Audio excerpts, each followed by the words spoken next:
This might be the best controller you're going to get for $60. I'm just being honest with you. Yo, what's going on, guys? Today we're going to be reviewing the Turtle Beach Recon controller. And for $60, this is worth it 100%. Straight out the box, you don't get much. It's just a controller, a 10-foot braided cable, which is nice. That's a good length, and the instruction manual. There's not much of a warranty for this controller. I googled around. It ranges anywhere between 30 and 90 days, depending on how you bought the controller, if it was pre-owned or if you did anything to the controller. So, you know, so much for warranty. But I mean, they didn't even show me a warranty within the box, so I don't even really know if there's a warranty. So take that what you may. But again, it's a $60 controller. I don't even know if you would really care about warranty with that price, but I don't know, maybe because it's worth caring about, because I know for a while I cared about it myself. The selling point of this controller is that it has grip, tons of audio features, and remappable buttons on the back, all for $60, which I really got a cosign here. The only problem is that it's wired, so if they can figure out how to make this wireless, it might end up being a top tier controller. Now let's talk about the feel of this controller. It's definitely thicker than the Xbox Series XS controller. Not by a lot, but enough that I know I felt it, especially playing shooters.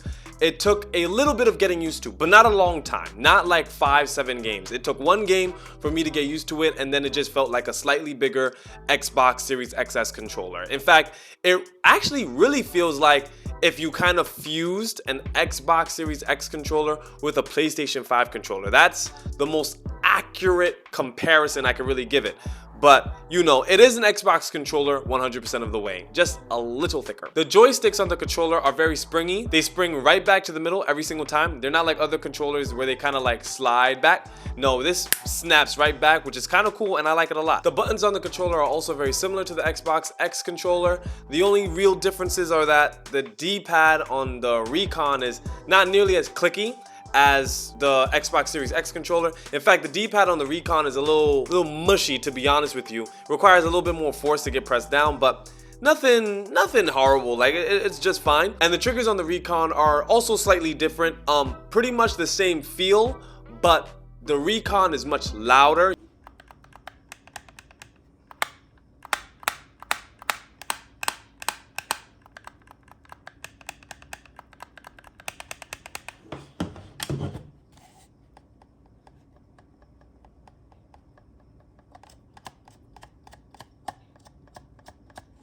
But the bumpers on the Recon feel like a gel, as if you were like if you like pushed on like Play-Doh or like slime or something. I'm not even lying to you. Like that's literally what it feels like.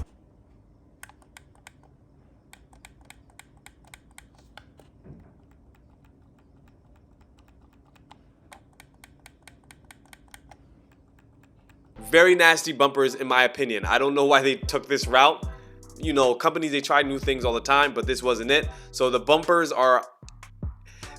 work, don't get it twisted. It's not like they don't work, but you know, they just don't feel that great. And so that's probably one of the few negatives I could give a controller at this price point, you know, the way that it is. But the bumpers are not it, to be honest. And the grip on the controller is what I would consider non-existent, to be honest with you. It looks like it has grip, but it's not much. It's not much. If you're a guy with sweaty hands, this ain't gonna help you at all. This is the grip here is I don't know who this grip is gonna help, truthfully speaking. That's the truth. But let's get into the juicy bits of the controller. Let me first start talking about the remappable buttons on the back. The buttons are placed beautifully on the back of the controller. It is dead center in the middle of where you would be resting your fingers. And I don't know why more controllers don't do this. You just have to put your buttons on the side of the handle. That is it. Some controllers put the buttons in the middle of the whole controller. Doesn't make sense. Some controllers put buttons on the top of the controller. Doesn't make sense. You hold the controller like this. Put the buttons right where I would be placing my fingers. That's all we ever asked for. And they did that, and as a result, they're great buttons. The click of the button is also very mechanical, so it's like a mouse click as well. Remapping the buttons is very simple. All you have to do is select mode, and then keep pressing mode till you get to that controller logo. Then when you get there, you hold select for 2 seconds. After that, you press whichever back button that you want. Then you press the button that you want to map it to. Then you hold select for 2 more seconds again. And then boom, you have your back buttons mapped out. Now, one thing you have to know is that you cannot map the back buttons to the triggers. So if you're a person who wanted to shoot with the back buttons, not gonna happen. Just letting you know. But now let's get into the top section of this controller, which is the main features of this controller, which is the audio section. Now, let me first be clear on this. I've heard, read, but not yet experienced on my own, that these audio controls are best used with Turtle Beach headphones. I personally have not gotten the chance to try that, so I would love to have experimented with that today, but as of right now, all I have is the controller. Maybe one day I'll do it with the Turtle Beach headphones as well. But as far as how it works with all the other headphones, pretty clear, pretty cool, and now we can get into it. On the far left side, you have the overall volume button. Press it up to go up, press it down to go down.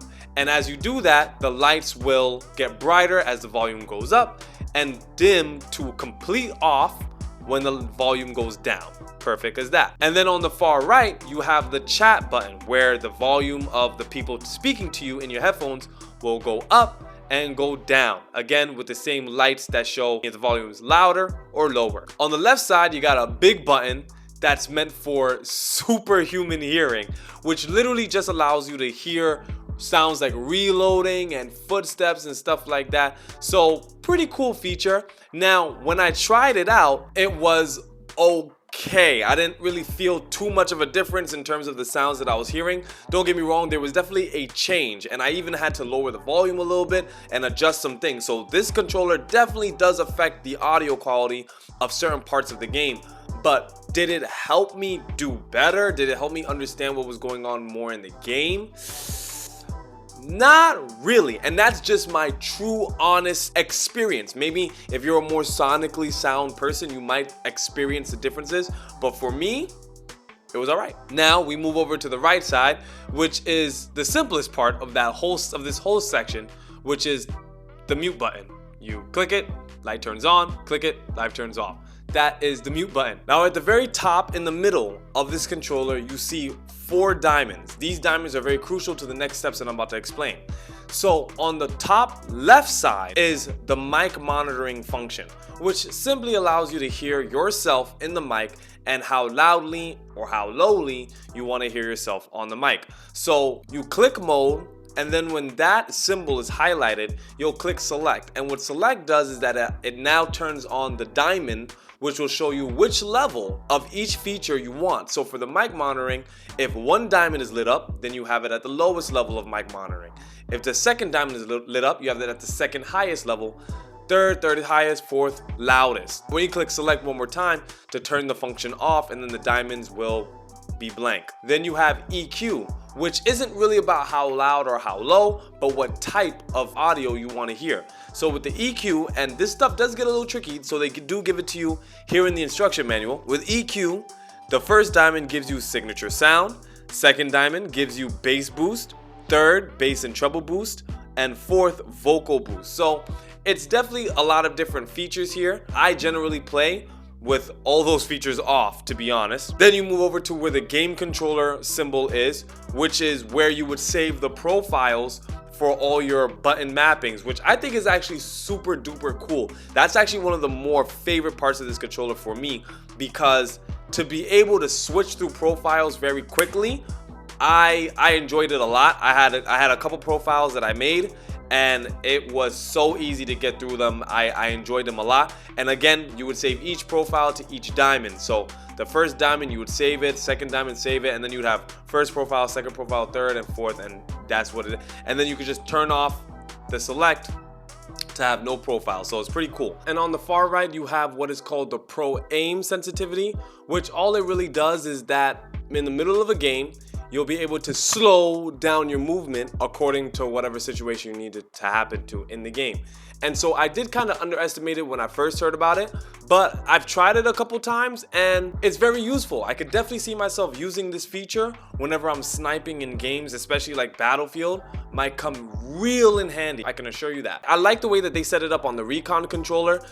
It was the Razor Wolverine Chroma where they also had it, where I found like the setup on that was a lot of work. You had to use Razor Synapse, and it was this and it was that. It was just whack. But with this one, since it's built right into the controller, I really have no problem just adjusting the sensitivity and then slowing it down or speeding it up. Really cool. Now the only problem with the Pro Aim function is that in order to use it, you need to hold down the back right button, right? So sounds easy, and it is actually easy. The only problem, and it's a huge problem, is that when you do that, you'll also activate whatever button you have that back button mapped to. So for example, if you have the back button mapped to crouch, you are now going to crouch every single time you do the Pro Aim thing. So really the only way to use the Pro Aim effectively is to not have that back button mapped to anything and leave it for just Pro Aim, which is just bad button design. I mean, listen, great try. I love the functionality of it, and if you're a person who would use that, then I think it's actually the best Pro Aim feature any controller has made thus far. But the fact that now only one of my back buttons can be used for any other function besides Pro Aim when I'm using it is really annoying. Now you make that back button something else so that it kind of complements it. I don't know, but I tried a couple of different functions. If you switch it to reload, if you switch it to crouching, if you switch it to jumping. I mean, literally, again, if you switch it to jumping, every time you want to do the Pro Aim, you would jump. So who does that help? So that's kind of the big problem there. If that was really the issue, they should have just had an extra button there. Maybe 4 back buttons. That might have been the solution on that one, but good try anyway. And besides, the Pro Aim function is optional. You don't have to use it. You could just turn it off and then use that back right button for anything you want it to be. So it doesn't have to hurt your game. It's just if you want to use Pro Aim, that's what you got to deal with. And that's the review of the Turtle Beach Recon controller. This was a really great shot on Turtle Beach's part. Like, they gave it a really great try. They gave us paddles, they gave us audio adjustments, they gave us grip. Not a bad try from Turtle Beach at all. And at the pricing of $60, really good purchase.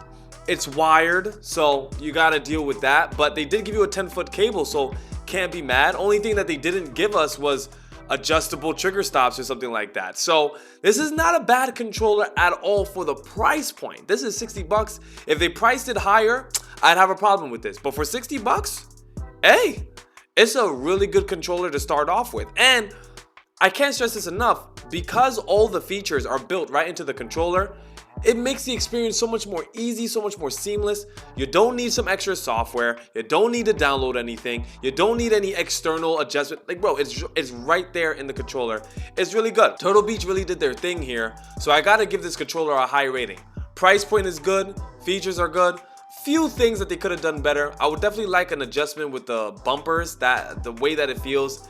That's not really that good. I also would like more grip. The grip here is I can't co-sign this grip at all. You know, the audio functions, for me, I'm not gonna be using it. That's my truth. It's a lot. I personally don't need it. I'm really just not that sonically gifted. Like, for me, I just want to hear where the battle is coming from so I can head towards it. I don't really pay too much attention to, you know, every little sound detail. But then again, maybe that's why I'm not the greatest player on earth. maybe if I paid more attention, I'd be a much better player. Maybe I'd be Apex Predator right now. I don't know. But so far, this is a really good controller. Has a lot of bells and whistles, but I'm not mad at it. 60 bucks, it's a steal. Chukavelli was in and Chukavelli was out. I hope you enjoyed the video. Please remember to like and subscribe. Till next time.